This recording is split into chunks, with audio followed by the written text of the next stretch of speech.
Okay. Today's episode, I think, is going to be a fantastic one. I have with me Lakshmi, Woohoo! Bhamini Lakshminarayan.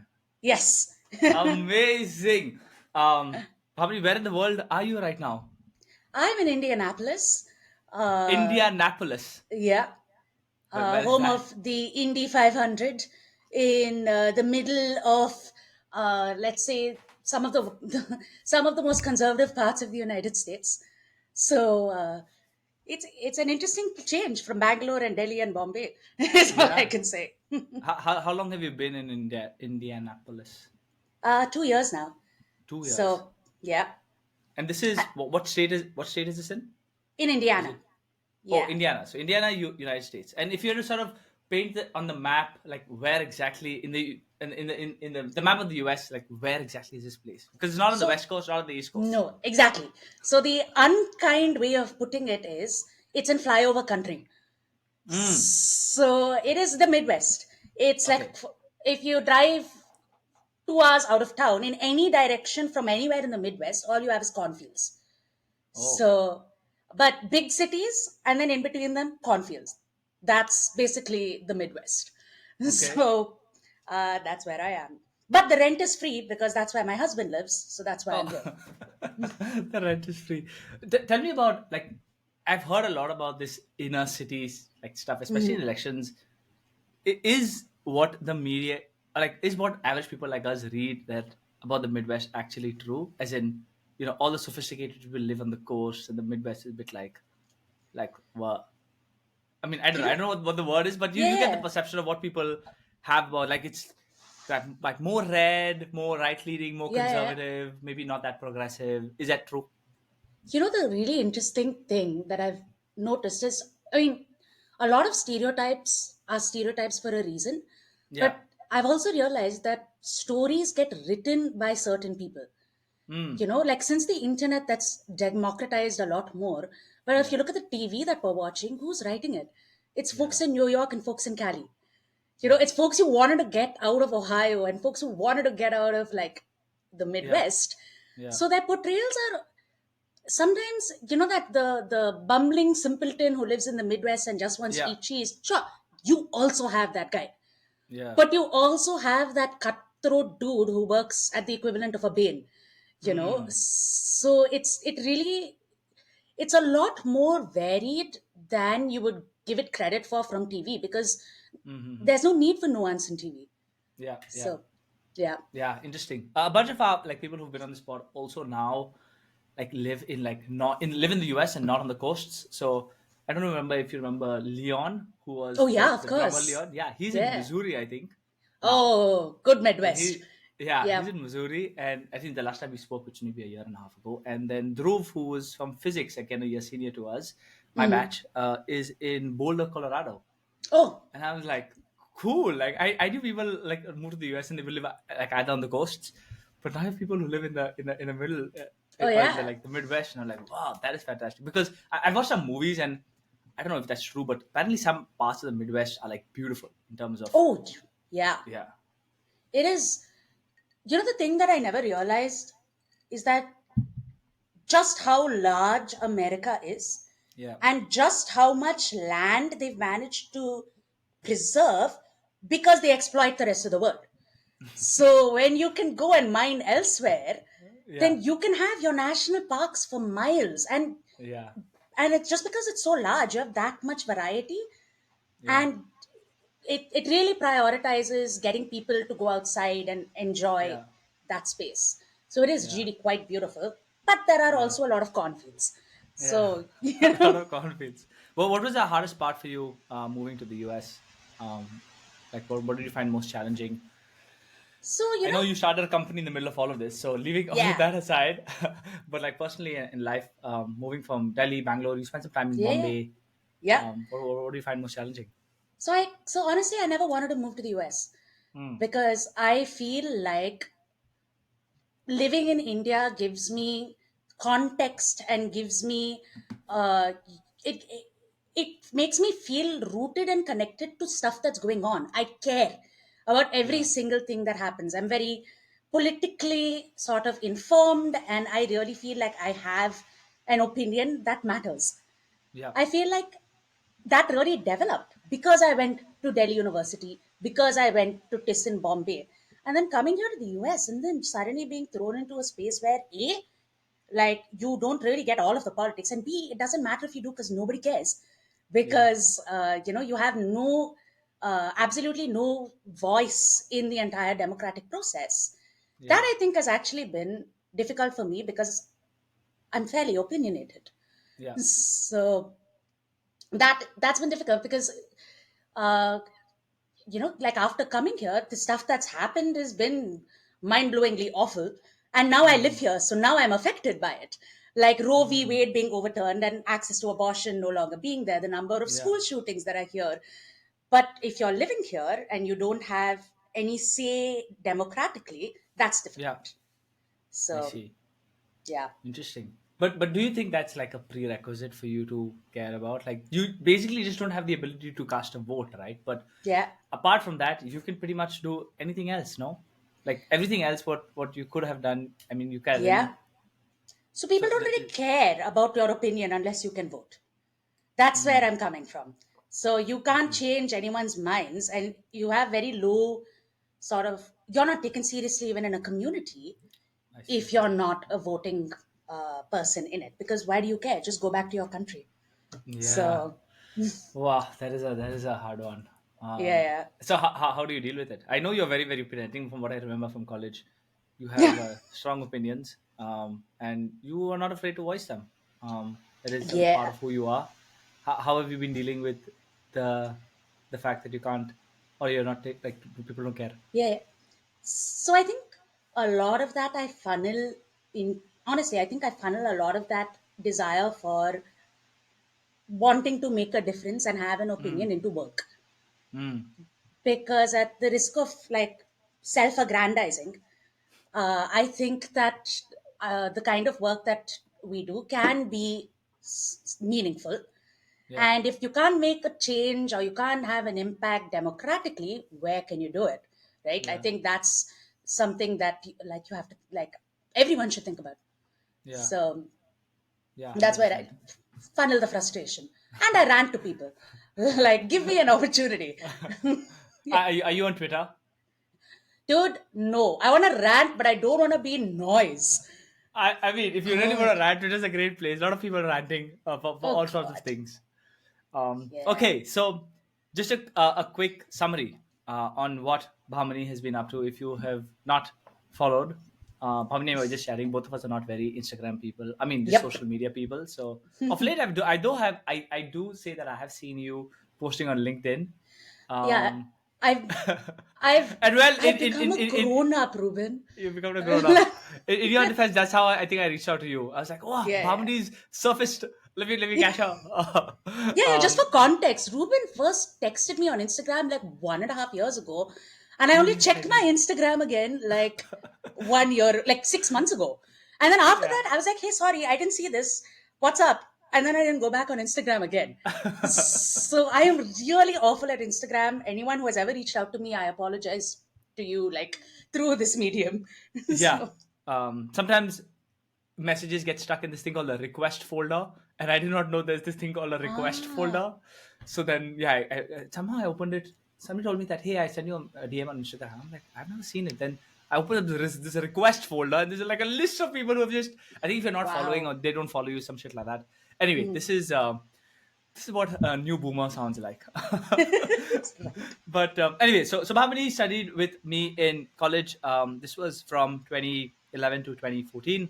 We were left for 2 years. Bhavni and I were in the same department. We studied economics. Right after graduating, you went to teach in the south of India. This is between Tamil Nadu and Karnataka. Yep. You spent a few years there and polished Actually, up on your Tamil and Kannada. not a few years actually. Few years. I That was actually much shorter. Oh. In 1 year, I went from there to the next thing that I was telling you about, which was the Hmm. gender sensitization and stuff. Correct. So Correct. yeah, Got it. So you were yeah, you were there for a few years. You then landed up at TIS and moved to Bombay. and then somehow I think in this is when you started doing stuff around game design. No. Yes and no. In TIS, we worked on a lot of entertainment based critique because I did Hmm. cultural studies in media. So you critique a lot Yes. of cultural artifacts out there. And part of that was also creating cultural artifacts. So we did Hmm. podcasts, we Yeah. did radio, I designed a board game. So that was definitely a space where I was exploring how to create meaningful entertainment. Yeah. Got it. Got it. So she spent a few years at TIS in Bombay, and then you entered into the world of learning and like like game design slash learning, which is interesting intersection we will talk about later. You were at Byju's for a few years. We must talk Yep. about that. It was in the news. Oh, it's been in the news for the last 5, 7, 10 years, for good and bad. Yep. And then in 22 years ago, you moved to the US, and now you run your own company. I get the name wrong. It's called Big Fat Phoenix Entertainment. No, not entertainment. What I mean, Interactive. interactive. So far Yeah. from it's entertaining, but it's interactive. Big Fat Phoenix Interactive. So we'll be talking Yep. about all of that on the pod. But maybe a good place to start. Bhamini, from college, what's your most favorite memory of your time at Stephens? Oh, wow. Tough match. I really enjoyed a lot of the stuff in Stevens, but two things, and I'm going to sound so cliched, right? But I think two things really stand out. Today, literally this morning, I was talking about cheese Maggie in the cafe with my mom. Okay, there's something about that cafe experience, and I know I sound like one of those old people we swore we'd never become when we were in college, Oh, the reminiscing mince about the cutlets. glory. Yeah, The mince cutlets is so good. dude, it's just Maggie. It's just a slice of cheese on top. It's just chicken and rice. But there's something about that, the environment of that space, right? Because I Yeah. think that whole space of the cafe, Rotaschi, the tree outside, all of that, it brought people together, and Yeah. then so many ideas were exchanged. Hmm. And it's basically cooler talk. Yeah. And so I miss that space of cooler talk in a space like Stevens, because so many people from so many different academic backgrounds getting together and talking about things, those different academic spaces that you're exposed to and interests you're exposed to, they reduce as you go into like your professional life, because Yeah. you'll be around people who care about business, you'll Yeah. be around people who care about investment. When you're in the cafe, you're hearing from like someone who cares about history and someone who just wants to go and work for, like, I don't know, for Bain and Company. Yeah. So you know Yeah. Actually, that is true. I was telling yeah. somebody, one of my favorite memories of college was, class would get done after like 140 or 240. We were lucky, at least on the art side. And Yeah, all the yeah. sciences had to go out at like 5. I was like, what? I would go back home, I would go back to my room. It would be very quiet in the dorm, in res. Uh-huh. um I would take a nap for like an hour, and I would get up and I would walk to the dhaba. And I remember that walk from the block to the dhaba being like just anticipation, because I knew I was going to get some good chai. And I was going to find some random person who had no clue who was going to be, and there was a high chance we were going to have a fun conversation. Yeah, And I would just walk in like, who am I going to meet today, and who am I, like, what are we going to talk about today? yeah, And man, like I think that's been like if I think about that, it's like, oh, what a great feeling it was. And to be honest, I was jokingly telling people, somebody on the pod, many years later, that's maybe, if I have to reflect and maybe think about it, that's sort of what this podcast has become, right? I'm I like, love oh, I'm that. going to talk to these random people about I don't know what, but it's going to be a fun conversation. But yeah, that Harvard tree, that environment, that energy in that space, there's just something about it. I don't know. It's been very hard to like pinpoint, because I have thought like, how do you recreate that, right? Like I do Yeah. miss that. How do you recreate that many years later? And I was like, what was it about it? I don't know. I guess sort of you articulated a bit better, but yeah, I would say that was one of the good memories for me too. Yeah. And I appreciate being invited to this cooler, to talk. Yeah. Of course. Okay, so that was college. At the end of college, did you know, like, I know in economics a lot of us had choices, or at least had to really think about, oh, do I want to do a master's, do I want to do teaching, do I want to do this and that. In third year, did you have a sense on what you wanted to do? I'm sure you never imagined what you would be doing now, but Yeah. what was going through your mind when you were in third year? I So I know tell you you, did, I think you did some placement stuff or you went through the process? Yeah, I knew that I didn't want to do that because by the time I was like, I said this to you earlier, right? Like when I joined eco, I just wanted to learn about economic theory, political theory, ways of thinking about the world. Yeah, I was I was high on on on basically just trying to understand things. yeah, Then I came to DU and I had math, and I had like econometrics and I yeah, had stats, and that was the core of everything that we had to do. yeah, So after I left Stevens, I was like, this is not it. I didn't learn what I wanted to learn. yeah, I learned a lot of stuff, but not the stuff I wanted to learn. And if I go into mm, consulting, I'm going to be focusing on those kinds of skills, yeah, and I'm going to be honing those skills. I want to be giving myself the space to really learn about, like I love economy, state, and society. I know it mm, was everyone's least favorite subject, right? Studying about Karl Marx and studying about like yeah, Lenin and Trotsky. I love that shit yeah, because like I just wanted to think. yeah, So I was like, I don't want to go like I'm okay taking a little more time to yeah, think before I start to do. yeah. And if I felt like if I'd gotten into consulting, I would have fallen into that trap of making a lot of money. And it's really hard to then pull yourself out of that and be like, Mm. oh, cool, now let's go to a master's in media and cultural studies. You know? Got it, got it. Wow, Yeah. you totally did think that through. But yeah, secret. Apart from exams, I did like reading economy, state, and society. I think Yeah.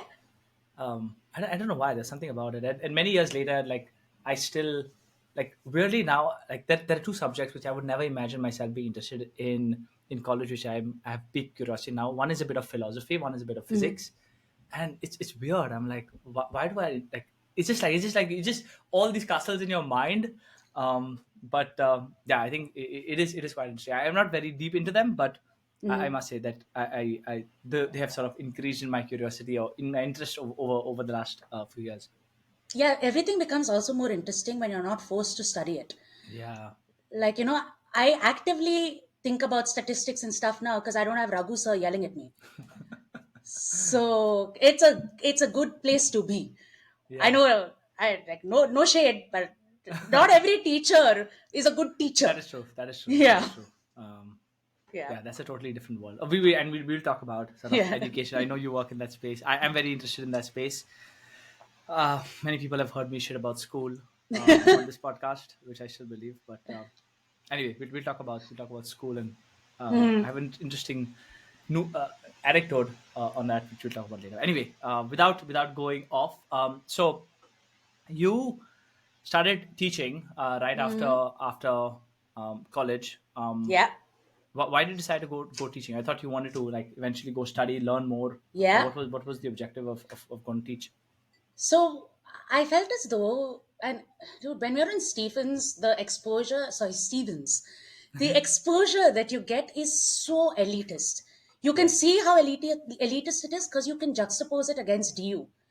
yeah, And so I felt like everything that I'd studied also had been in a textbook. So if I really gave a crap about the things that I thought I did, I really yeah, had to get out there and see what things were like. And I don't mean this like some white person coming to work in like the fields and then go back yeah. like and do it. I was like, I actually want to know if I want to work in the like economics of health and education was a Yeah. space I really liked. What is education like, man? Like, Mm, I can't just have it theoretical. I need to actually be in a space to have any opinion on the space. yeah. So at the same time, I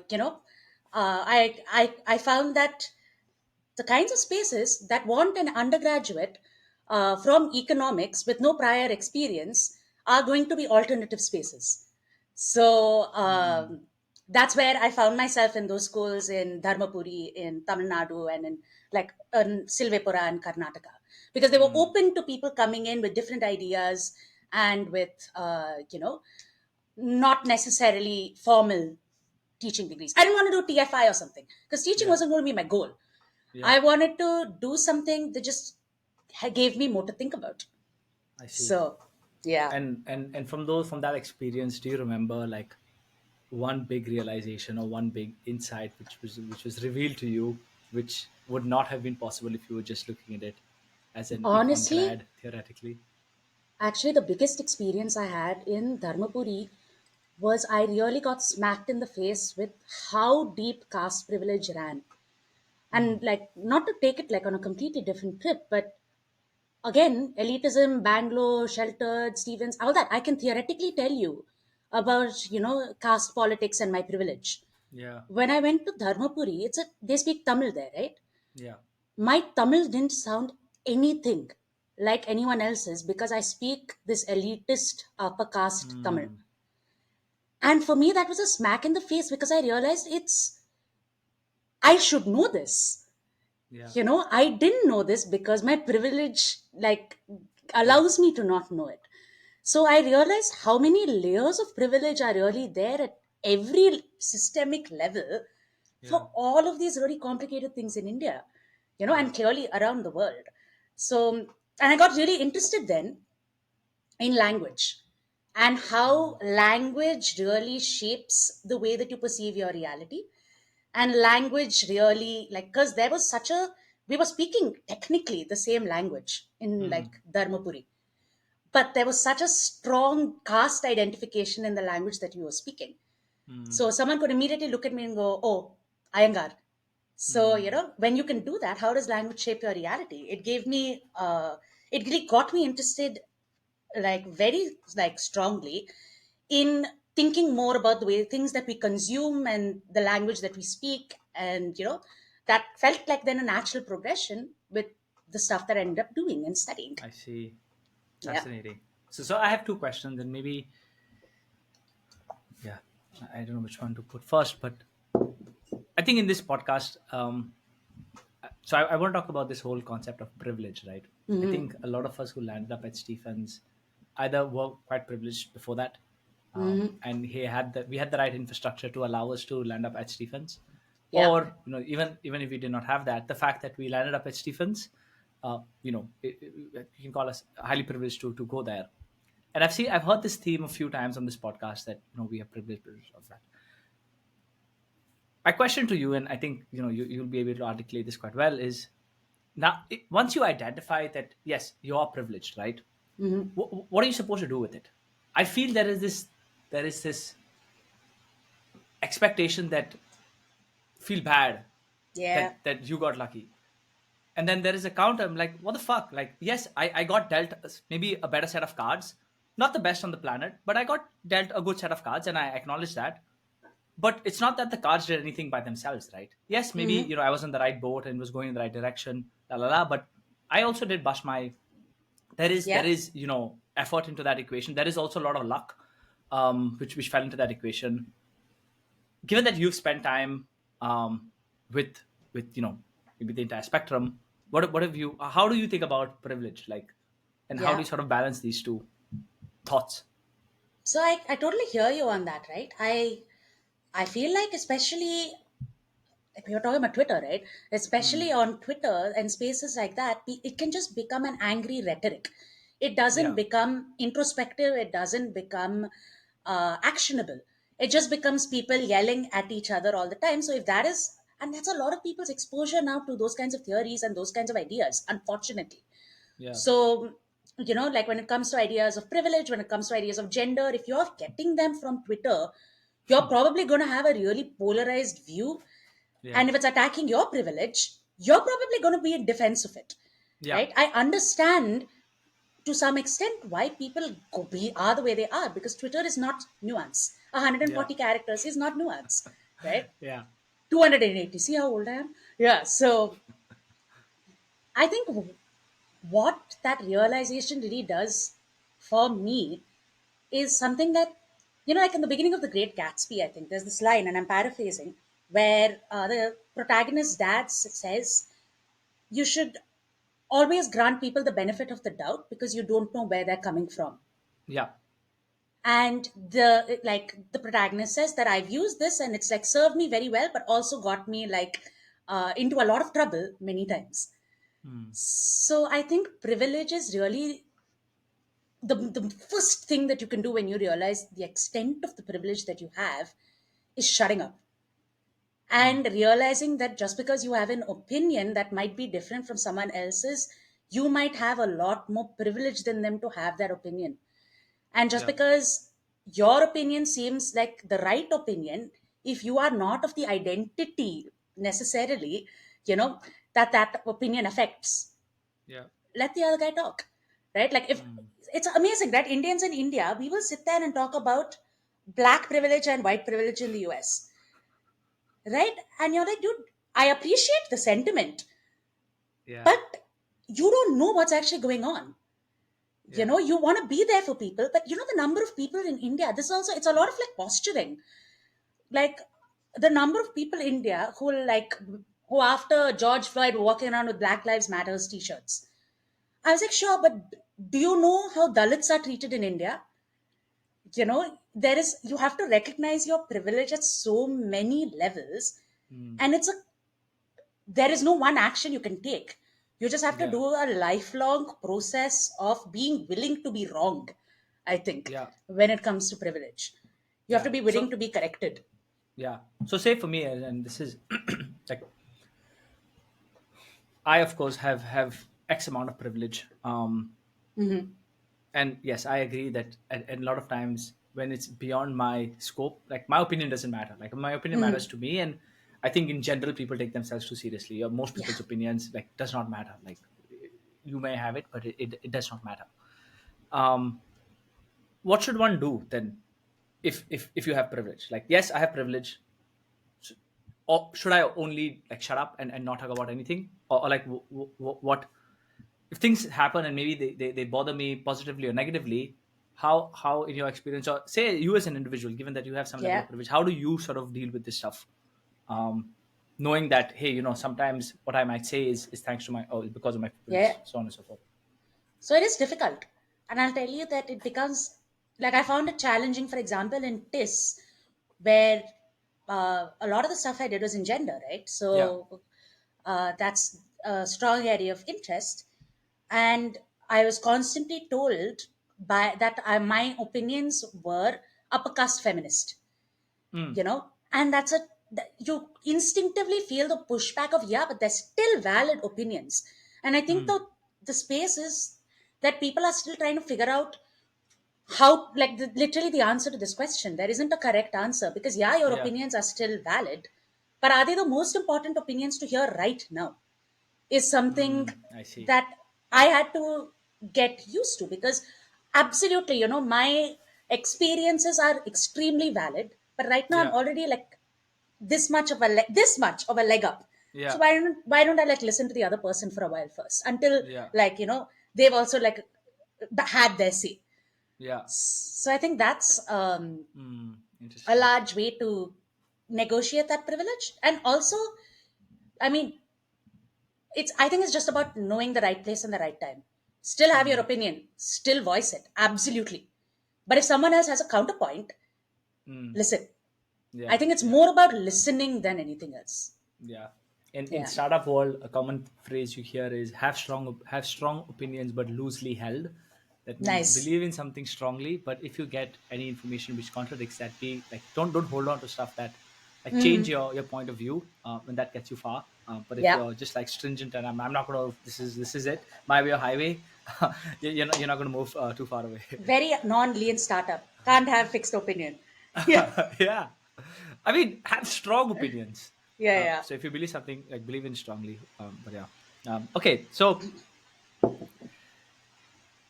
you were at TIS. Yeah. Actually, before we get in there, I had to ask, what does upper feminist Right.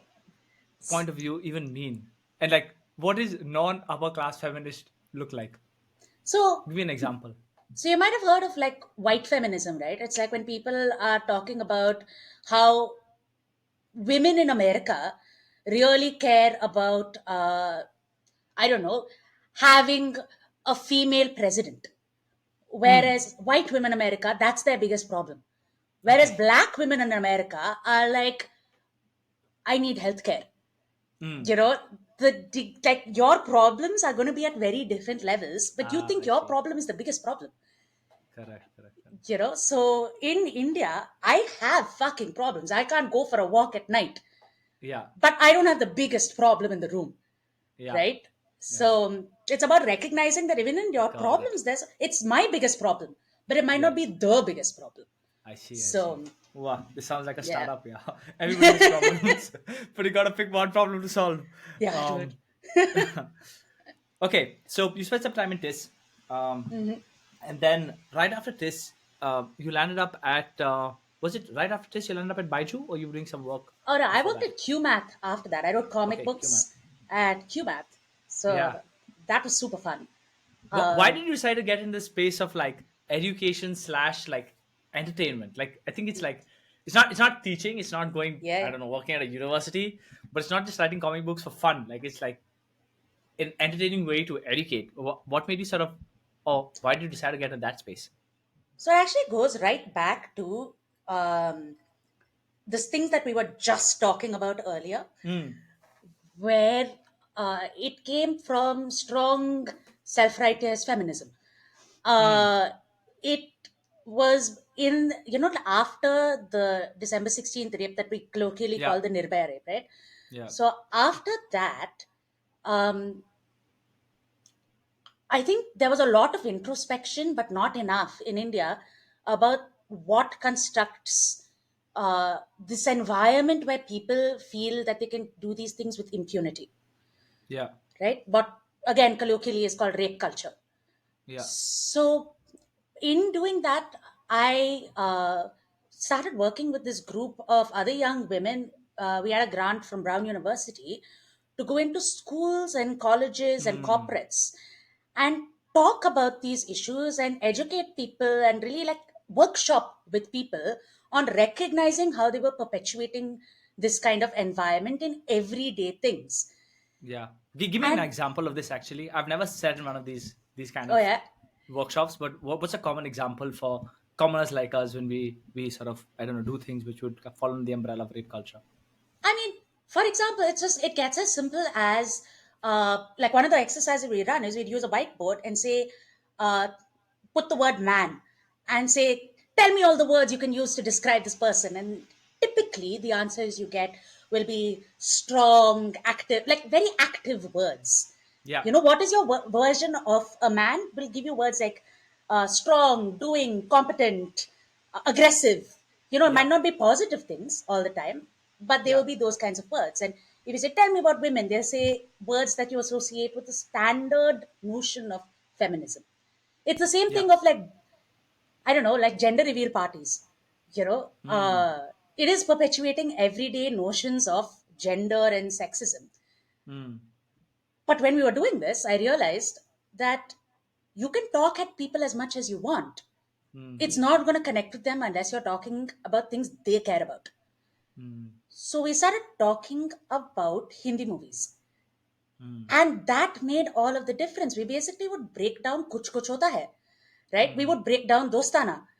mm, And people would suddenly go like, oh yeah, actually Kajol is only taken seriously after she becomes girly. Oh mm, yeah, that moment where she's playing basketball and her pallu falls off. That's true. That's where she does become sanskari. That's where our notion of mm, sanskari comes from, right? mm. So when you start thinking about things through that lens of entertainment, and I saw the impact it could have on people, that's when I started thinking about, dude, we need to be more conscious about the entertainment we're creating. How Yeah. can I get in on that? So, Mm, long story short, or rather, long mm. story long, um, that's where I Okay, find myself interested in this intersection of I see. games and like meaningful content. Got it. But I would imagine, like, given sort of the Hindi movie example, you could have also gone down the path of, I don't know, like Bollywood. So yeah, Why like education and like math? so education is just one thing. I would think about it more as like meaning. Education was one way of creating meaning. Yeah. I like the space of interactive. I like video games, and Okay. also I'm crap at Hindi. So that was immediately ruled Well, out. Like you polished up your Kannada and Tamil. yeah, Those seem to be yeah. pretty big industries. No, no. I mean, if you gave me a medium, I like working with. I like working with Yeah, print, and I like working with interactive. I So see. those are the spaces that I would ideally find myself gravitating towards. So do what Got you it. love, man. Like, Got it. Got yeah. it. Okay. So you ended up at QMath to do. Hmm. You were writing comic books. What exactly Yeah. was the job at QMath? So it was basically a reward system for Mm. engagement with their the digital part of their math learning product, right? Okay. So as a reward system for that engagement, we were releasing serialized entertainment for them. Okay. Carrot, basically carrot, right? Okay. So how how do you make entertaining things in a math based product? It's I a see. really I see. fun design question. Yeah. So Got that's it. the thing that we went after was developing three IPs and developing comic books, serialized narratives around those. That then the idea was to incentivize kids to want to find out, oh, what happens next? Let me do one more Ah. sum. So I see. I see. So QMath is probably, I'm assuming, like a math learning. Is this yeah, for what, yeah. what age group was it? Was it targeted at? So QMath is about I think it was 6 to 12, 13 years old. Oh, Yeah, interesting age. Six to yeah. 12, where they probably come to this app to learn math. And what you were doing was they had like comics which you were designing, and for Hmm. them to go through the story, they had to maybe solve exercises or do Exactly. something, and then they can move on. Exactly. Fascinating. I think we're recording this in May of 2023, and I've been reading some news over the last few months about Duolingo, which Hmm. apparently has done a really good job at helping people learn with a similar sort of gamified Yeah. experience. And yeah, they seem to be doing very well. I know a lot of people who just Yeah. start dabbling with new languages on Duolingo. Yeah. How long were Duolingo is a were gold standard. I is think. probably the gold Yeah. standard. Yeah. Yeah. What was how long were you at QMath? So I think I was only there for about a year. Then I really wanted to work with a larger team Hmm. and go more from designing one aspect of an interactive system to Yeah. getting more plugged into a larger like design of the system as a whole. Yeah. So Got it. at that time they were recruiting for the Disney by I didn't know it was Disney. At that time they were Hmm. recruiting for a Byju's early learn product. I knew someone who knew someone over there, and Yeah. I was like, okay, like this was gonna. My big draw was this is gonna be a large team. I Lovely. didn't care that it was Byju's, Yeah. and because like it doesn't like I don't care about Shah Rukh Khan basically, Yeah. uh, but I cared that it would be a space where again a lot of interesting people got together. That's the huge draw for working in a big team, right? It's Yeah. the cafe. Yeah. So Okay. I went in there and to my luck, it was Disney, and I'm a Disney nerd. So it was a great time. Yeah. So for Yeah. people who, just to add a bit more, what you were doing is Disney sort of had some deal with Baiju, and you guys were trying to take the Disney assets, which would be, as an example, Lion King or Snow White or Frozen, and embed them into learning programs Yeah. rolled out by Baiju. Got it. Yeah. So what I had to Very do there, fascinating. yeah. And it was really cool because, sorry, I don't mean to cut you off, but I'm just like, it's so cool, the stuff that you learn while you're doing Yeah. this, right? What is the coolest stuff you learned?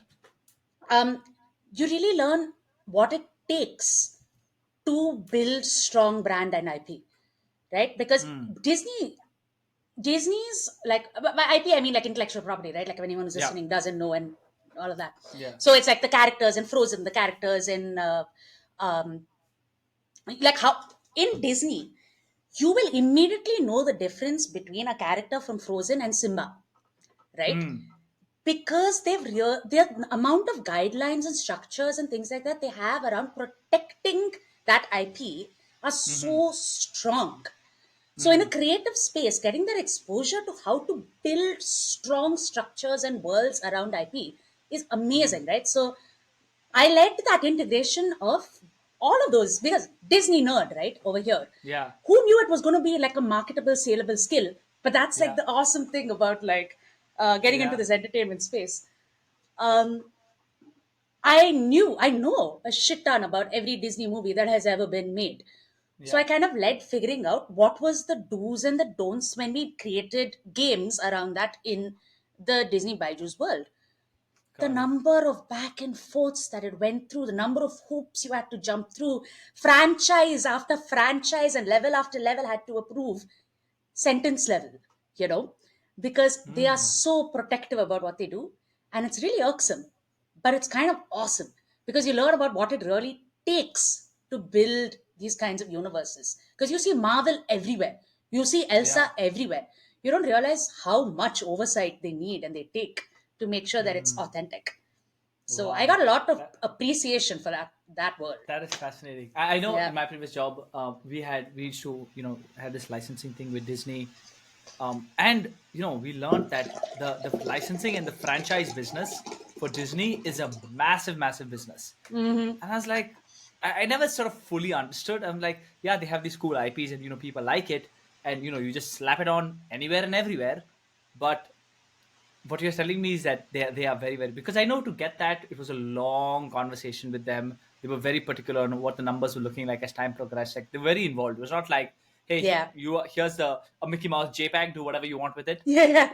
uh, but do you remember an instance wherein you were trying to whatever take that IP, put it in, and like what was the pushback you got through those levels? And Yeah. yeah, like walk me through what that actually looked like. So I think the coolest thing is like how you learn about world building tightness, for me, because I care about that. I like my jam is storytelling, right?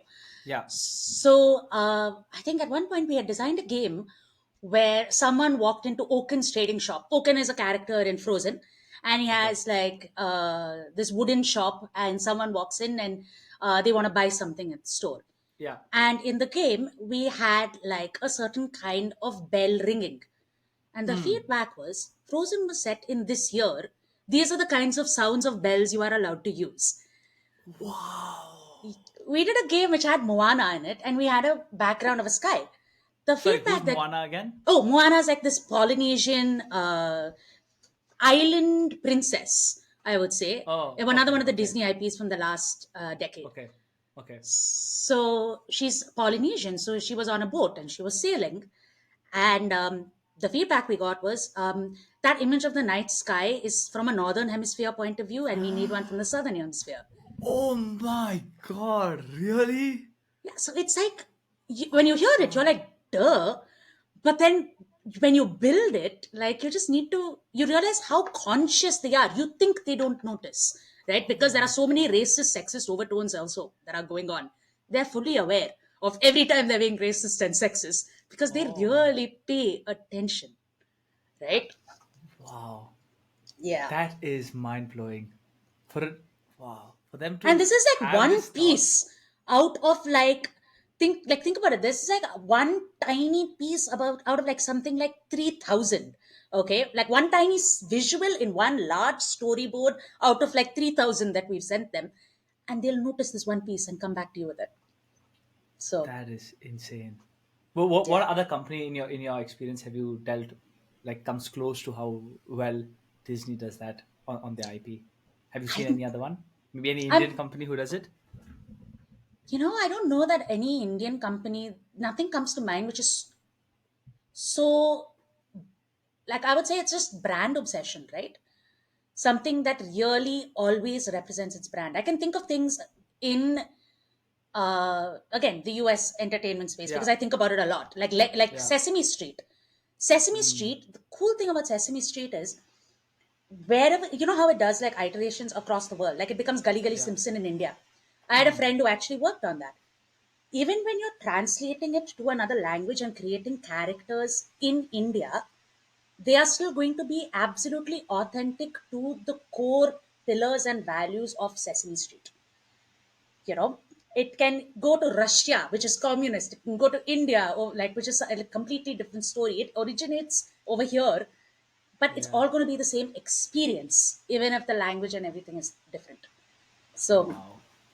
yeah, this is like super like when you're building IP, when you're building I when what you're selling is a story, you need to Yeah, hit that story right every single time. yeah. You can't it's not a product. Your product is that consistency on story. Hmm. So Wow, fascinating. Um, yeah, I would quite like. I sometimes think about these people, authors, right? And especially like authors of Harry Potter, oh Lord yeah. of the Rings, Game of Thrones, and you just think about the universes they have created, like in their minds, and how many people are so invested in that universe. Yeah. And I'm like wow, like you think building companies, because well, my world is a startup Yeah. world. Yeah. You think building companies is hard? Look at these guys. They have like it's only pen, paper, and their mind. That is it. Yeah. And you've created something which has gotten so many people invested in it. Ah, it's fascinating. Yeah. And then it's even more fascinating when you see how it goes across media, right? Yeah, Because like JKR wrote a book, then it was correct. spun off into eight, you might may or may not like them, movies, Yeah, right? Then I went to Harry Potter World last year. The yeah, entire experience is insane because it feels so legit, right? You yeah, feel like you're in those books. Like they're constantly hitting the right beats of this world because they translate. Then whatever the Fantastic Beast movies, even more regrettable in my yeah. opinion.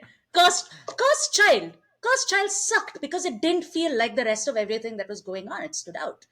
Hmm. So that's I mean, Wow, you need, it is. it's It's a different fascinating to world. me. Yeah, It's a I different could go world. on for hours. Sorry, it's so exciting to me. Yeah. Um, okay. So you spent a few years in Baiju. I know Baiju has been in the news for some period of raising shit Oof, tons of money. At some point, somebody told me that Baiju's probably just going to buy out CBSE and then they will become education in I India. love that. I was like, highly possible. And then of late, with the entire tech winter and just like the world going through Hmm. a bit of a confused phase, they have been or whatever in news for slightly different reasons. Um, what did you sort of like about working in a big organization like Baiju? And what were parts which were not that fun, which eventually led you to be like, hey, I'm just going to start up my own thing? So I think again, like the biggest draw is the exposure to interesting people. Hmm. Exposure to different experiences and different ideas, and it actually really paid off because um, the majority of the founding members and all three of the co-founders we met at Byju's. Hmm. So it was people literally cooler talk where you're standing around saying, everything we're doing here is cool, but what if? Yeah. That is literally what happens when you're surrounded by so many people. You're going to find an overlap of ideas and exciting ideas, and then you're like, I'd rather be doing that. Yeah. So that is the best thing about working there. And of course, this exposure to Disney, I don't think that's a feature of working in a big org. It was just the Yeah. particular product we were working on. But I mean, no shade on big orgs. Like Yeah. otherwise, I think Baiju's in particular, I think certain startups in particular, there's a certain way of driving people and incentivizing people. Hmm. I think that I don't like. Hmm. I didn't enjoy. Yeah. If you don't own ESOPs in a company, why are you literally dying, Yes. right? Yes. So I think that I think as Indians also, I don't know, dude. Is it like colonialism? We just we're willing to work like slaves, honestly, just because someone tells us to.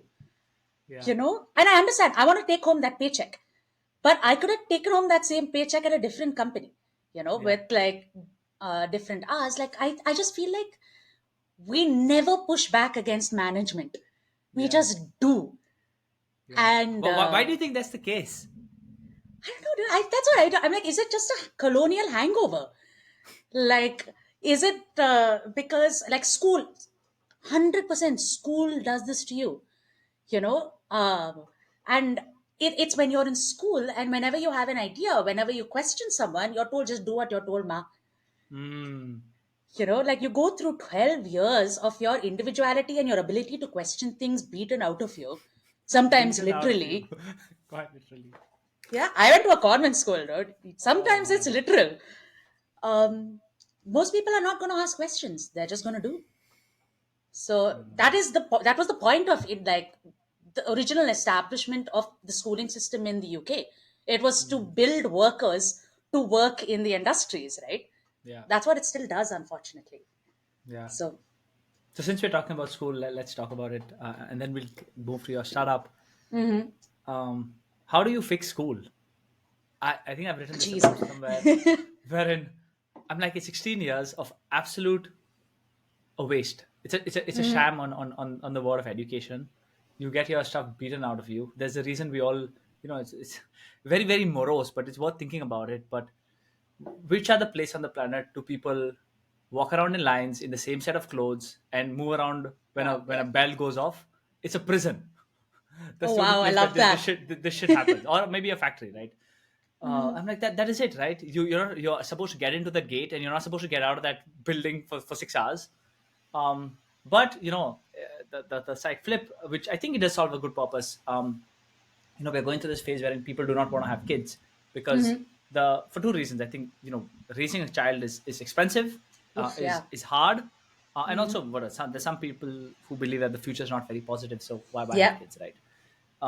But and me and my mom were talking about this, about how schools, the business of raising children is going to be a very, very exciting business, Oh yeah. and raising children in a good way. Like, I don't want to leave my child in like a daycare or a crash because Yeah. they'll be wasting time there. But if they went to a nice space and they were interacting with other kids and things like that, I wouldn't mind. So there is a big business to be built there, and sort of schools are daycare. Like, if you look Yeah. at schools as, hey, these are daycare institutes where your kid will be safe, they will meet other people, nothing bad will happen to them for those 6 hours. I'm signing up for school as it is. Yeah. Amazing daycare. But then you tell me that school is supposed to teach my kids to be better individuals. I'm like, fuck no, you're not doing that. So, given all of that little rant from Reuben, since you've spent time in education, how do you think we can fix school, or what needs to happen uh, to fix school? So first of all, I have to say this idea of school as daycare is so spot on. I love it. Also as prison, but I'm going to comment on daycare because you saw that during the pandemic, right? Suddenly, parents were losing their minds Yeah, yeah, because they couldn't send their kids to school, and that's not what they had signed up for. And I'm not yeah, blaming them. It's yeah. difficult to raise a kid on a single income or even two incomes or whatever, Or a but small the house. or a small house. But the main sort of function that school was playing was daycare. They were just like, put the kid in front of the computer, at least they're occupied for like 6 hours, 7 hours a day, right? Yeah, So we so saw that during the pandemic. yeah. So I love that. That's so spot on. Um, I don't know. How do you fix it? I would say that, the first thing that school gets wrong is a focus on the wrong kind of thing. I don't know how Hmm. you fix it, but I'll tell you what gets wrong. Hmm. It focuses on knowledge Yeah. rather than the means of acquiring it. Dude, Hmm. it's 2023. I just need to go on ChatGPT and ask it what to do. Yeah. Okay. Like I get it, ChatGPT is only updated like news wise till 2021. But it can Yeah. probably still tell me how to build a nuclear bomb if I want to. Yeah. Yeah. Okay. I don't need to know exactly, I don't need to know exactly what the definition of Boyle's law is. Yeah. I need to know how to go and find it. Yeah. I think that setting kids up for being able to look for answers and to ask the right questions, that's what school gets wrong. Even things like Yeah. Byju's and all of these ed tech spaces, they want to teach you how to crack tests and they want to teach you Hmm. what to answer. They're focusing on knowledge. They're not focusing on the skill of asking questions or Yeah. finding answers. So, and I think the problem is that's going to be rendered so obsolete. Like, that, like, everyone is talking about how rote skills are Yeah. just going to be pushed out of the, like the workplace Yeah. because of tech. Yeah. So, why are we still teaching kids rote memory learning techniques and stuff like that? Hmm. So, Yeah. yeah, It's crazy. If there was one problem, if I was like, hey, Roots, figure out this problem, would be this problem, of how do you fix school? Because yeah, I think a lot of our problems today, like if you think about it, is because like school sucks. school sucks. Like, that's the foundation of a lot of this shit, right? People are just not thinking. Like, the world is changing, but for some reason, like, you have like mutilated this section of your brain, and kind of makes sense, right? You spent 16 years, Yeah, like since we graduated from college, it's just been 10. yeah, It's like double that, and you go through that same shit day in day out through very yeah. formative. Oh my god. So yeah, that's a problem. I like. I hope I get to work on that problem, but it's just like so big. You're Oh like, where do you yeah. even start? Like, do you fix parents? Do you fix schools? Sometimes I think you should just fix parents, Oh and then yeah. schools will automatically like fall in line. But then parents are too busy, managing their own life. So I'm just like, wow, crazy. So I mean, anyway, you've decided to take a stab at it. huh. Um, um, why did you decide to start up Big Fat Phoenix Interactive, and what's your how do you think it plays a small maybe big role in this problem of education? So why we started Big Fat Phoenix Interactive is because we didn't think schools were doing the right thing, that schools Yeah, had the right focus. Because with kids, we think that the stuff that we're shoving down their throats is what we're talking about right now. yeah, Stuff that doesn't actually make them better professionals or yeah, even better human beings. yeah, We're teaching kids how to do fractions, but we're not teaching kids how to empathize for the person sitting next to them. yeah, At the yeah, end of and the day, which one's better for the human race? yeah, you know 100%. I think that is really where it came from, because we are sitting here and building curriculum based learning products when that's not what's going to make a difference. Yeah, At the end of the day, if we want kids to grow up and like, I really like kids. You have to if yeah, you're working in a kid tech space. Otherwise, don't do it. You're going to hate user testing. um, but so I really like kids, and I love spending time with them, and I don't want to be creating stuff for them that again teaches them basic shit that school is anyway going to do. yeah, I want to help expose kids to ideas, all that thinking I wanted to do when I was in Stevens, and that yeah, like enjoy doing. How do you expose kids to it earlier on? How do you make yeah, them not shitty earlier on? yeah, Right? yeah, Because ultimately, if the world could just follow the principle of don't be a jerk, a lot of things would just get easier. yeah, So, what can we create that teaches kids this really simple idea of don't be a jerk? So, that mm, was kind of the way that we would talk about it while we were at Byju's. And the all of us love games. So, we think that the power of games, I think that the power of games is really that, dude, it's an interactive space. When I read a book, I have an idea. When I play yeah, a game, I do a thing and I immediately get feedback, right? yeah, So I can see a thing in real time, I do a thing, I get feedback. When I'm playing Road Rash and I'm playing Sydney, I'm a girl and I'm kicking someone's ass, literally. So I'm yeah, like, girls can do anything in that mm, exact moment. I'm not just reading about someone else doing something, I am doing yeah, something, right? mm, So that's what games have the power to really do. It puts you in that position of agency and power, and you actually learn. EdTech pretends it understands this because it builds a lot of quizzes which use principles of gamification, like mm, giving you a reward at the end of everything, building reward systems, but those aren't games. yeah, yeah, Ultimately, games are things where it's playful, where you're having a good time, where you are willingly going in there and no one's telling you, yeah, okay, do this beta, it will give you better marks in chemistry, you yeah, know? yeah, yeah, And so you're like, people automatically and actively already learn from games. yeah, When you're playing a platformer, right, and you're playing Celeste, uh, and like you die a million times, because that's kind of the point. Have you played Celeste? no, I have not. So I guess basically the point is to be as punishingly hard as it can. Okay, The point is it builds resilience as you're playing. yeah, The act of continuing to play a video game and your ass is getting kicked is already building resilience in you. yeah, So their video games are constantly like, they get a lot of smack, right? Because oh, video games create like violence. First of all, no, look at Japan's violence rates.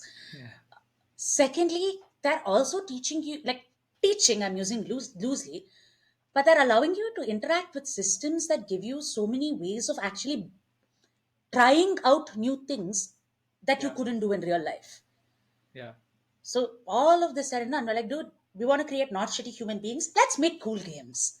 And yeah, that's why we started Big Fat Phoenix Interactive. yeah. Wow, that is so fascinating, and I can already feel like, wow, like today the world is, let's try to educate people through games, And I think we're moving to a world wherein let people just play games and learn like the most valuable things while playing the games. Exactly. Yeah. um I don't know if people have watched the movie called Ender's Game, but it's Hmm. basically about how um whatever, it's set in this big intergalactic humans versus aliens world, and basically they train kids on computer games like StarCraft and things like that. But in reality, like that StarCraft is real. Like Oh shit. the troops you're handling on a computer screen are actual real troops in the galaxy. And the point, and what they do is like the kids are so good at like strategizing and whatever, doing all of this stuff, that they are better at managing those armies as compared to a 60-year-old colonel.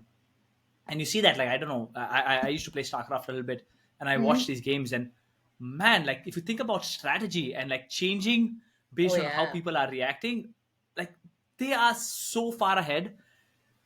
And like wow, like just seeing that, hey, it's not a game, this is them strategizing how to defeat an opponent based on what is happening. Yeah. um yeah, like you learn so much from doing that. And it's crazy, man, like sometimes when I think back, um I don't know if you used to play games from DK. Remember DK? Oh yeah. Darlington Yeah, Dursley. Dawson industry. And I remember like a lot of my mom. I don't know. My mom tells me. So me and math and physics are subjects which I enjoy a lot. And she's like, I think because used to we gave you all those games of how to cut a shape, and then you should play it. Those really silly basic games, Oh but you yeah. used to play a lot of them. And my mom's a math teacher, so she sort of is also very Wow. very keen on how do you, because she believes that complex math can be taught to a 6 year old. It just has to be taught very differently. And she's like, I did all these small experiments with you where we made you do puzzles, we made you play these games. We bought, like, there was another game called Pharaoh, wherein you had to design a city, right? And you had to make sure that there were not too many houses without a police station because crime would go up. Oh, I But love if you that. put a police station next to a house, the desirability of that house went down. So you had to put some gardens around it. So you had to build this entire city. I love And I that. don't know where I use that, but I like maybe that sort of has rubbed off in some way. um it's surely not what I learned in, I don't know, seventh standard biology for sure, or maybe it is, I don't No, but know, it but is yeah. because you're thinking in Faro. You're thinking about a system. You're Yeah, thinking about how all of these different parts of the system are influencing each other at the yeah, same time. No single unit is the ultimate objective. It's about correct, cohesiveness in the whole system. That is literally correct, biology. So you correct, literally learn correct. biology while playing Faro, just abstract. Yeah, it's crazy. So I think for people who don't know exactly what Big Fat Phoenix Interactive does, what do you guys do? So we build wholesome games for kids that Okay. are driving and designed specifically for promoting socially and emotionally like thoughtful behavior. So they are Mm, meaningful games for kids that are rooted in ideas of empathy, okay. integrity, um, honesty, kindness, Mm, I see. where conscious design of games can bring out the best in players is something that we think. Got it. Got it. Yeah. So let's talk up a little bit about less of education and more of startup world. Oh yeah. What's been the hardest part about starting your own company? Well, that's a great question. There are so many hard things to pick from. Uh, And you would have got that when I asked the question. Bhavani was like, like, where do I even start? like you know, right? Like we started Yeah. this back in 2019. Mm, Um, Great fucking time to start, right? Literally yeah. after that pandemic, then Yeah. like tech winter, like we're Yeah. every day has kind of been the hardest part. Yeah. Like funding is completely dried up right now. That's actually Mm, a pretty hard part, right? Like mm, I would say that is probably the hardest part. It's keeping. It's not about um, staying committed to an idea. It's about yeah. motivating a team to stay committed to an idea when no one's getting paid. You I know, see. and the thing is, the awesome thing is the team is still all around. Mm, So that means that we must be doing something right because they believe in it, right? So yeah. I think that's a really difficult thing in a startup. It's like it's not about necessarily also always the person with the highest degree of skills. It's the Yeah. person who really believes in something. Because if they Mm. really believe in what it is that you're doing in the core mission of your startup, they're going to upskill, right? Yeah. Because God knows, like I told you earlier, I was not reading the Harvard Business Review 3 years ago, Mm. right? If you really believe in it, you'll do things that you don't want to do. Yeah. So hiring is really the toughest and most important part of a startup. Mm. I Yeah. see. And you guys have been doing this for almost coming 4 years now. Yep. Wow. And your what does the end goal look like?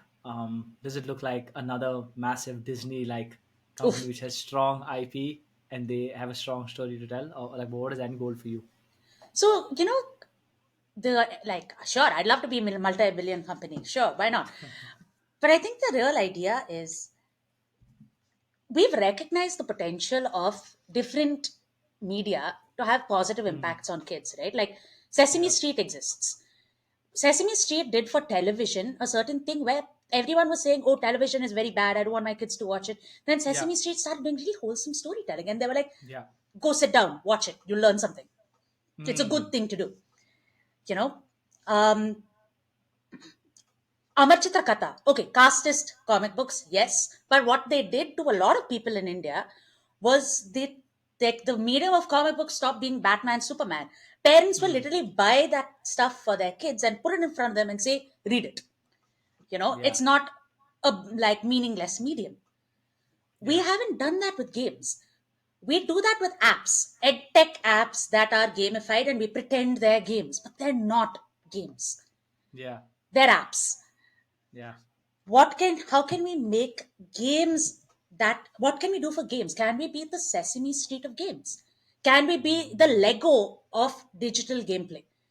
Because Lego is a toy, but it's a toy that you will gift your kid and say, do it. Yeah. Yeah. And I think video games obviously have that potential. There's no reason they're any different from any of these other spaces. Yeah. We just haven't doubled down and cracked on that potential. Mm. So that's But where what we about want to win. things? Got it. What about things like I know this in a big, pretty big because you mentioned Lego, Minecraft, Roblox. Mhm. Does that sort of well, how do you see that playing a role in what you just mentioned? So Minecraft and Roblox have done fantastic things, right? For getting kids of a certain age group, particularly our target age group, actually, Yeah. kids in that middle grade 8 to 12 audience. Kids are there, kids are playing, they're socializing with each other, and parents with Minecraft, they're like, go, do it. This is STEM Hmm. education, you Yeah. know. With Roblox, they're like, yeah, fine, do it. You're getting to hang out with your friends. What we see being slightly different is, yeah, Lego definitely parallels with Minecraft because it's literally the same thing. Where's the Sesame Street equivalent, right? Hmm. Because Lego is still teaching you a technical skill. Yeah. Sesame Street is just telling you a story and giving you the space to think about it. Hmm. So, what can we do with that kind of story? Roblox has a lot of games. Now, look, I'm going to be honest with you, the quality of those games are pretty crap. Like as each individual piece goes, given the volume, you're not going to find a lot of games there that are really high production quality because that's the point. The point is it's Yeah. user generated content, right? Yeah. But Roblox people don't go there to play the games. Roblox people go there to hang out with their friends. I see. It is a space where kids have a safe space they can hang out and like chill with each other and then do dumb stuff. And kids Hmm. need that space. Yeah. But consciously building games that kids want to play, kids and families, like, bring people together and Yeah. have them think about fun stuff that makes them think. Yeah. So Yeah. in Big Fat Phoenix, who do you see as your customer? Is it the kid or is it the kid's parent? Dude, that deep, insightful question. Clearly, you have startup experience. That is the huge, huge thing that's always there in edtech, Yeah. or children's tech, kid tech, I should say. There's Yeah. this, the whole startup construct of like jobs to be done, right? As a way of Yes. recognizing your consumer and what your product is, all of that. You always have to run two because you have your parent and you have your kid. Yeah. And most of the time, it's performing a slightly different job for both. 100%. Uh, so it's not going to work if it's not cool. If it's a Yeah. game and kids don't like it, it's not going to work. Yeah. It's going to become the thing that parents are making them do. So it Yeah. 100% has to be fun for the kid first. Yeah. That's what we believe because we're making games. We're not doing learning. It's fun first play, Yeah. but it also has to be safe and good, Yeah. and like it needs to appeal to things that parents also find valuable, is Yeah. something that we think. So our target, it's not going to be like the 1 billion users Right. potentially. It's going to be parents who recognize that these are things that are vital and valuable. Hopefully that's 1 billion parents, because that means the world's in a good place. Yeah. But it's going to be parents who want to expose their kids to things that are meaningful as well. Yeah. But first, get it right for the kids. Because Yeah. if they don't like it, it's not a game. Yeah. Yeah. Wow. I think we can go on talking about this for hours. Because, but I'll give you an anecdote.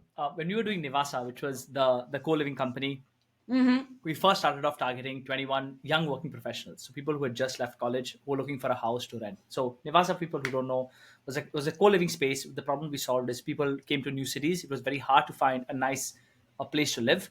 Houses were shit because of in India rental yields are very low, so landlords don't really care about how the house looks and feels. And brokers are it's an unorganized industry, so it's very very messy. So in essence, if you've been in India, finding a house to rent is hard, especially if you're unmarried and so on and so forth. So we're like, hey, this is a problem we faced it ourselves. We wanted to solve it. We targeted 21 to 25-year olds, people similar to us, and it was a pain to serve that customer.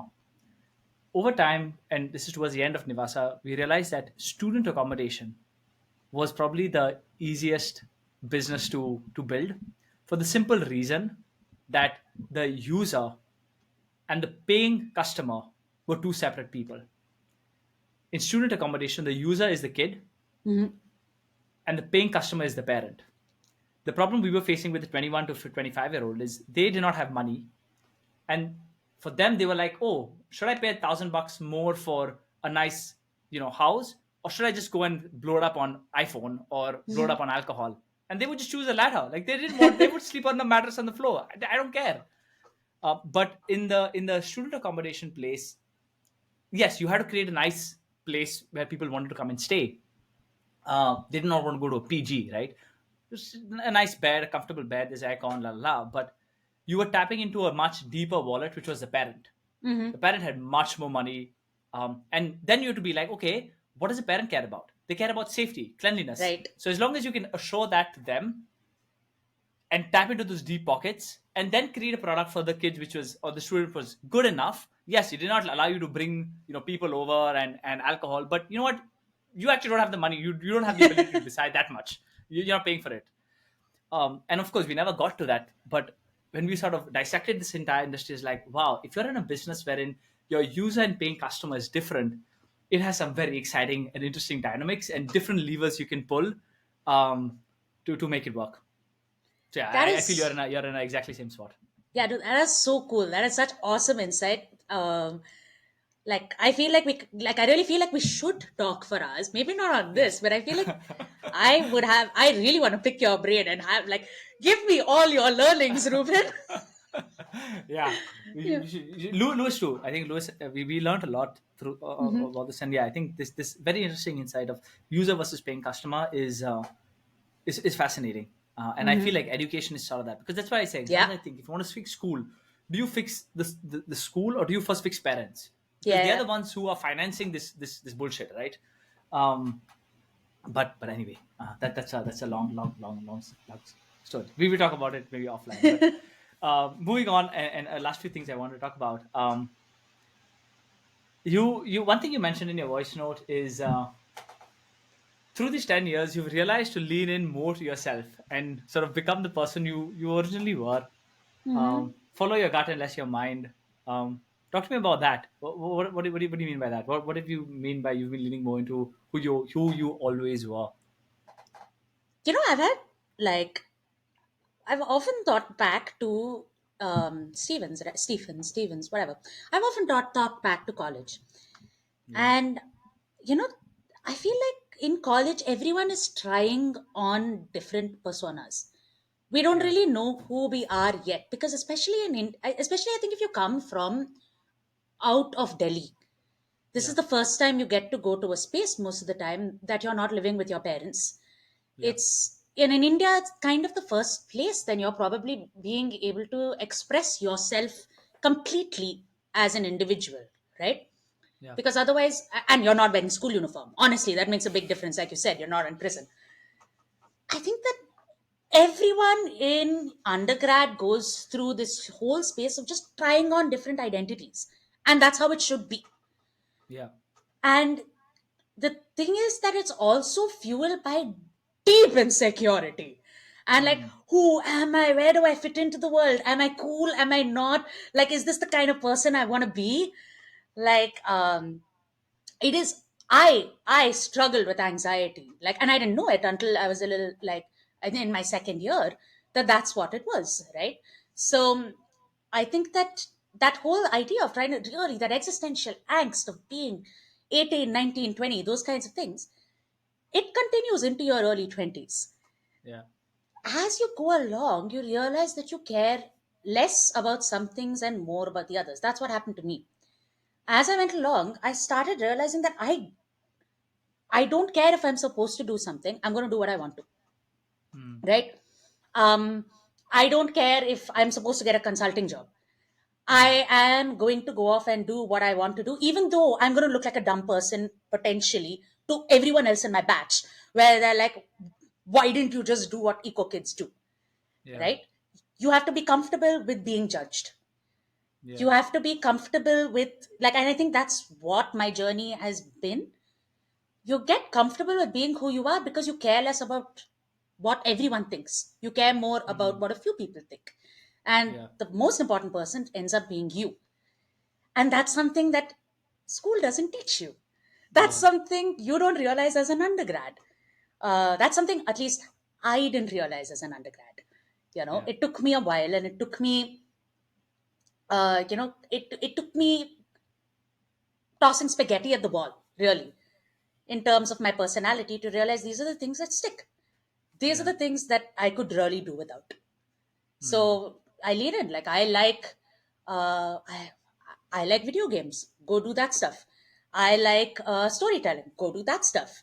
I don't really care about staying up late at a party unless it's like once every 6 months, which sounds very different, right? From undergrad. I want to Yeah. go to bed. I want to go to Yeah. bed because, or I want to sit at home in front of my TV and I want to play a video game.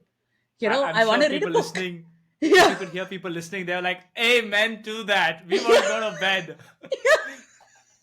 And you do, like, when you're a kid, you're like, that's a uncool thing to do. Yeah. But that is who you are, right? Like, that's who some of us are. I still Yeah. have friends, right, who will party till 6 a.m. I'm like, power to you. I'm not coming. And I'm perfectly comfortable with saying that. Yeah. So, How did you figure this out? Like, I know a lot of us are going through this journey, and it's not an easy one. It involves a lot unlearning a lot of stuff, mhm. relearning some stuff.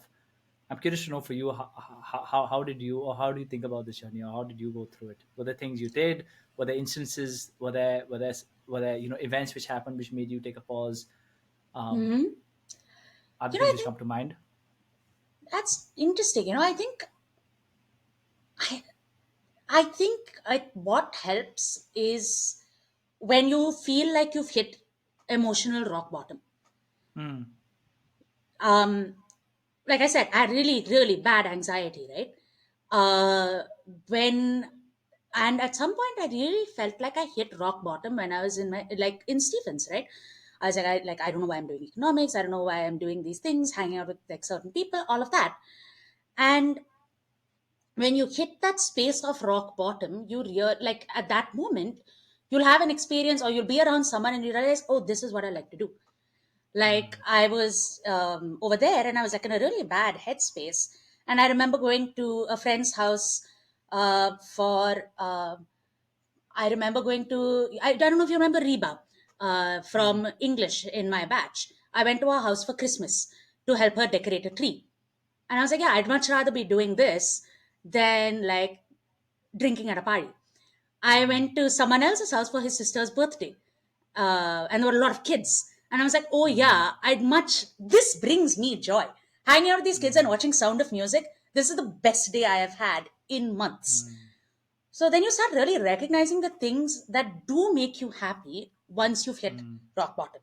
Do mm. that enough times, hit rock bottom enough times, and then it really helps you figure out who you are. So, I mean, it also helps that when you grow older, everything, when you're 19, every crisis is a really big crisis because you haven't experienced it before. Yeah, When you're 30, you're like, yeah, it's just happened 5 times before. Like, I know how this goes. So you yeah, have the tools, you're equipped to for dealing with a lot of things. yeah. But So, aren't you afraid of hitting emotional rock bottom? I mean, it's not necessarily pleasant. Um, but I think it happens to everyone. Whether or Mm. not you have ever had anxiety or anything else, the pandemic was like why did everyone think so much? Why did everyone like come to so Yeah, many huge life decisions? It was literally the whole world hitting emotional rock bottom together. yeah. Global minima. Yeah. Oh man. It gives you perspective, right? Like after the Yeah, pandemic, everyone was getting married, everyone was having kids. I'm not immune. I got married like a year after the pandemic, right? But i yeah, i hadn't met the guy for the first time. yeah, So um because it gave you perspective about what you really cared about. If you were to die tomorrow, yeah, would you care about, like, I don't know, this particular job that you had, or is there something else that mattered to you? yeah. So Fascinating. Do you yeah. think everybody across age groups went through it, or do you think a certain cohort went through it? Because I think the people who are in, like, at least the people I speak to, 27 to 32, I think for sure they went through it. Hmm. But I wonder if, like, and I think the reason they went through it, at least like people on this podcast, they sort of reached the end of what the defined path was Oh in some yeah. way or form. Like you're hitting the end of it, and you're like, oh, I'm still like 29, 30. Was this it? Like, is this all? um Hmm. it doesn't really feel like this is the end, right? Yeah. So I know that cohort, I think it maybe coincided with the pandemic, so you had a lot of time to think, and then you're Hmm. like, oh, I don't know. But do you feel, I don't know if you have any insight or a view on if other cohorts and generations went through this That's during the such a cool pandemic? question. Like, I can tell you that I don't know if our parents went through that, because they definitely were like, this is the job, we need to do it, this is Mm, life. But I do think it would have gone. I think that there are multiple points at which you're end of a certain path. I know that yeah, people at a certain midlife range yeah, also went through huge existential crisis, because again, it's like yeah, another end of certain path. Oh my god, I'm 38, 39, 40. Is this what yeah, life is? You know, yeah, yeah, yeah, I think if you take 5 year increments, it probably happened to everyone till they were 50. yeah, yeah, So and different kind of questions. I think for us yeah, it is a lot of this career. How yeah, yeah, valuable is your career, and how valuable are, people around you. I yeah. think that is the like meta theme. But oh, fascinating. I wonder what's gonna happen. I think once I do like 100 episodes, like I should go back, listen to each one of them, and be like, yeah, Dude, it's quite a unique time to do a podcast. I And think with a unique set it's of such people. a great catalog, Yeah, it's a in great catalog. like in as an artifact, like 300 years from now when the aliens come and take over, Yeah, like it's going to be such a valuable resource for them to understand humanity. You know? yeah. Maybe they can spawn us all up again Oh in yeah. in different forms. Um, okay, Bhavani, as you look back, two pieces of advice you would have for 18-year-old, a 19-year-old Bhamini. Oh, I love that. Um, First piece of advice is, don't worry about figuring it out, because it it like you're like, don't worry about figuring it out, because at every given point of time, with the information set that you have, you are always going to optimize for the best decision, and you have to trust that you Mm, will do that. So if you don't know what you're going to do in 3 years, that's fine. In 3 years, with the information set that you have, you'll optimize. You know, Mm. it, you, and especially after the pandemic, you will never have a complete information set. So Yeah. don't worry about figuring it out. Mm. It's, and like, just, and that's like, that really leads into maybe the second piece of advice: lean in to who you are. Like, Mm. how people are like, find your ikigai, about Mm. the intersection of your beliefs and what you can do professionally and all of those things. Lean in to who you are, because your value professionally is the intersection of all of your skills. Yeah. Your personality is the intersection of all of your hobbies and the things that you do, and Yeah. the people you're surrounded by. Your personality is going to be the average of the five people you're surrounded by, right? Yeah. So just lean in, stop trying to fight uh, whatever direction you're going in, because you think that you need to be on a particular path, or you need to be a person, so a particular kind of person. If this is who you are, that's pretty awesome. So Yeah. Yeah, I think the intersection part is super cool, and there are such, I realized this like maybe like a few years ago, but the way some people talk about, some people are really good at at what they do. I think there's this guy, the person who does Dilbert comics. mhm. I think the story about him, and again, I heard this on maybe a podcast. I don't know if it's accurate, but it seems about true. He said that I'm not the best illustrator, I'm not the best corporate worker, and I'm not the best comedian. But at the intersection of all three, where I illustrate comics about the corporate world, I'm probably the best. I And to be love honest, that. he's probably the only one who does it. So I think the best way to get really good at it is just try to be the only one who does it. And it'll only happen if it's like a weird permutation and combination of seemingly unrelated things, like, and be back in the center of that Venn diagram. Yeah, if you're the only one who does it, then you're the best. I love that. It's much easier to do that than to try to be the best.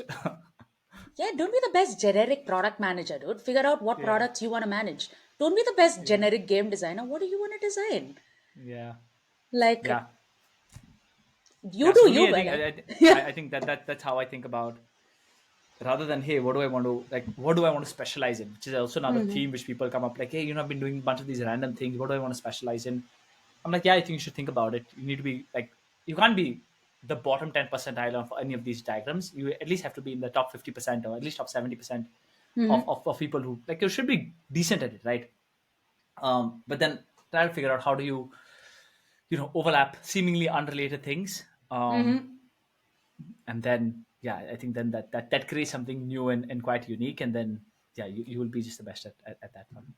No, but although I um, have to say, it's also good to realize it's okay to be mediocre and bad at stuff. yeah, Stevens was such a high pressure yeah, environment. yeah, Everyone wanted to be the best all the time and at at everything. everything. Yeah, Yeah. exactly. Like, what, it's crazy, right? Just because you got like all 90s in all your subjects, that is an anomaly. You cannot be good at everything. I was talking to Lewis about this. He's like, map out like pillars of your life. So health, friends, having fun, life, money, blah blah blah. And you need to aim to be 7 on 10 on most, and 9 on 10 on a few. I love You that. cannot be 9 on 10 on everything. It is impossible. You only have those many hours, you only have that much of willpower, you only have those many years on this planet. You're not going to be 9 on 10 on everything.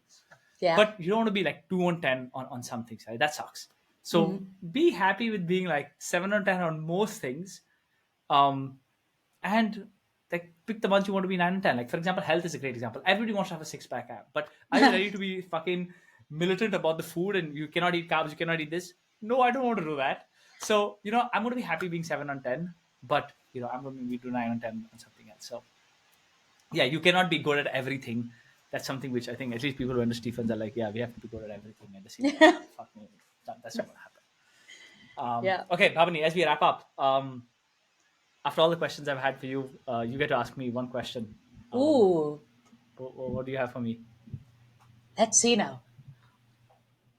If you could do one thing over while you were at Stevens, and I don't mean it in a regret way, I mean it with the learning that you have, Mm. what would you do? Sorry, can you repeat that? If I had to do If you one could thing at do one Stephens thing again. over, yeah. Ah. Mm. I think like I would try to spend more time with more like different kinds of people. Mm-hmm. Like I think at Stephens there was a pretty good platform, and I think we did that to some extent. But you could have done much more on exposing. At least I could have done much more exposing myself to, you know, themes which were not relevant to me. So like maybe spending more time with the people who studied physics and be like, hey, like teach me something. What you're doing, right? And Mm-hmm. it can't be that hard. Like yes, I've not studied physics in class 11, 12, but you'll figure it out. Like how hard can it be? Or of spending more time with the people in philo, or spending the time with people in history, and like I really like the times that we did like took classes with other people, Oh yeah. and we all started the same thing. I would have tried to do that a bit more, because I think it was such a rich environment, and I wish I had sort of gone a bit deeper into. I think most of us did a great job at it. I think our view and our understanding of the world and how we sort of process different kinds of information, I would say we did do that, Mm-hmm. but I would have liked to do it more. But maybe that doesn't accurately answer the question of if I had to do something absolutely differently.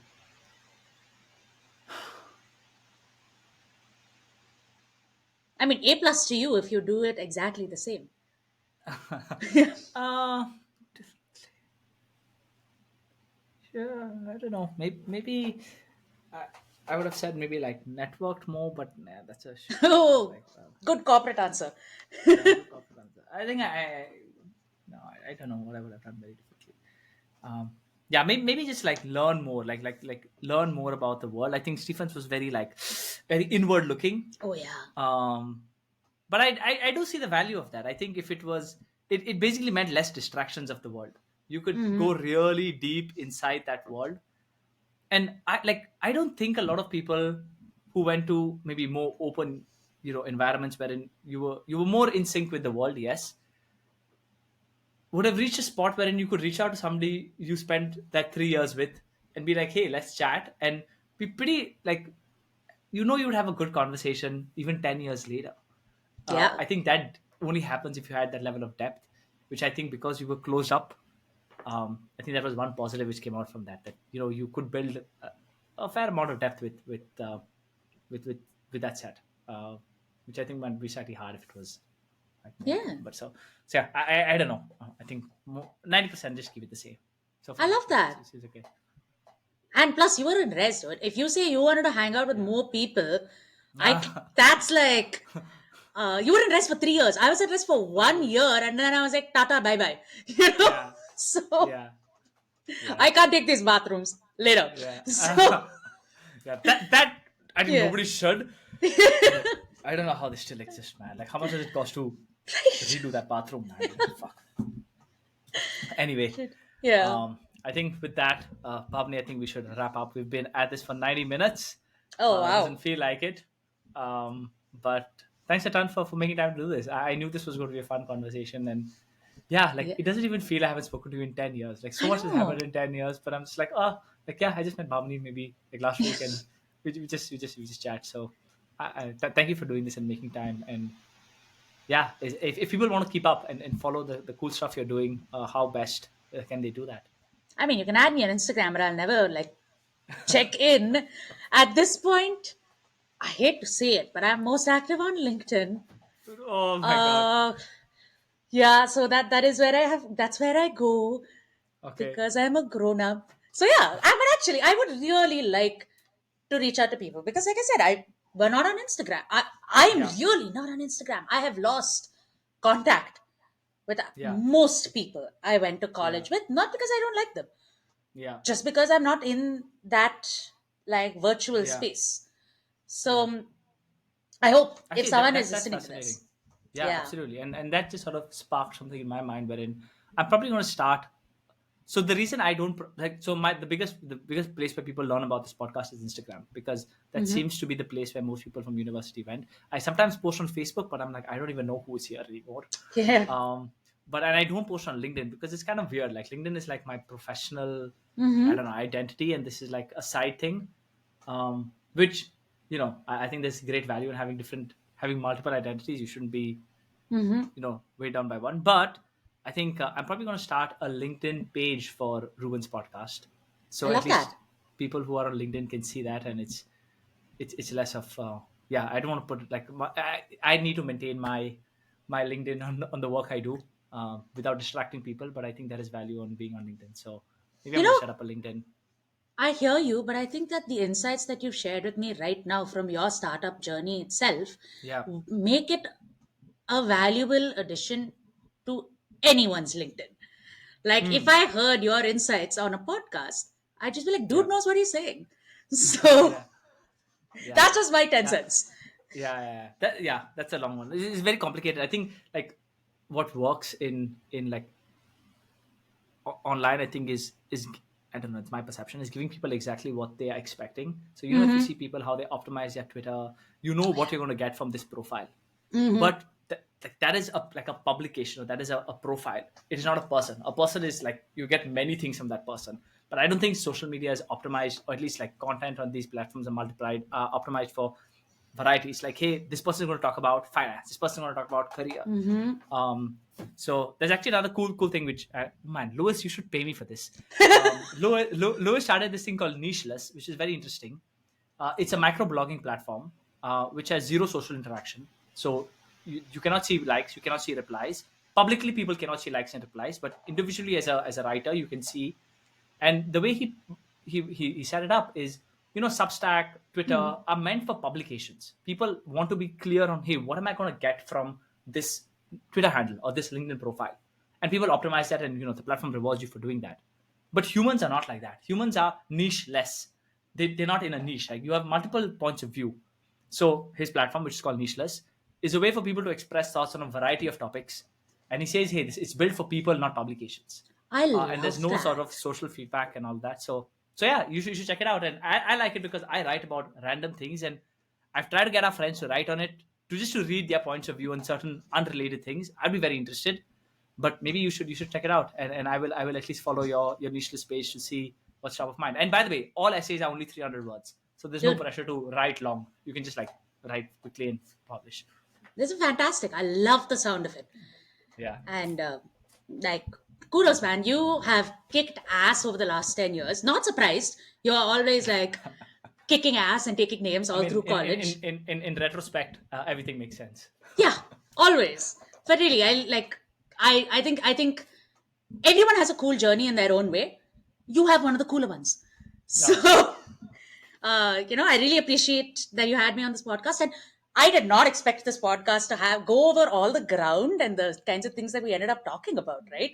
Yeah. It's, I I mean, honestly, I'm just thrilled that you're interested in a lot of these things. So it's so Yeah. much fun talking to you. Oh yeah, So, we're gonna chat. I think like this whole education piece is the only thing, is one of the few things which like bothers me to the core.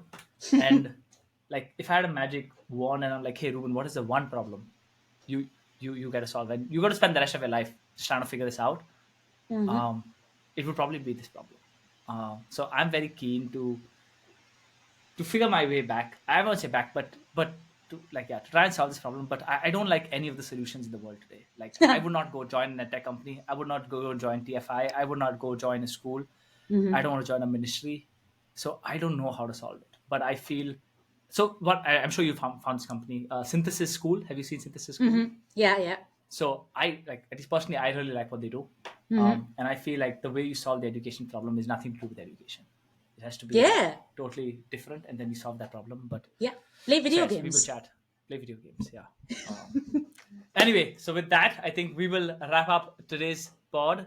If you've liked the episode, or if you like to follow Bhavani, her links and socials will be in the comments or in the description. If you like what you've heard, reach out to Bhamini. You'll find her on LinkedIn. And yeah, follow, if you would like to keep up with new episodes, you can follow the podcast on your podcast player, or subscribe to my newsletter, where next week I will be sending a newsletter from my reflections with my conversation with Harmony. So if you're curious to know what's top of mind or what I took away from this, you can read it there. But with that, I think we'll wrap. Thank you again, Bhavani, for Thank making you, time. Reuben.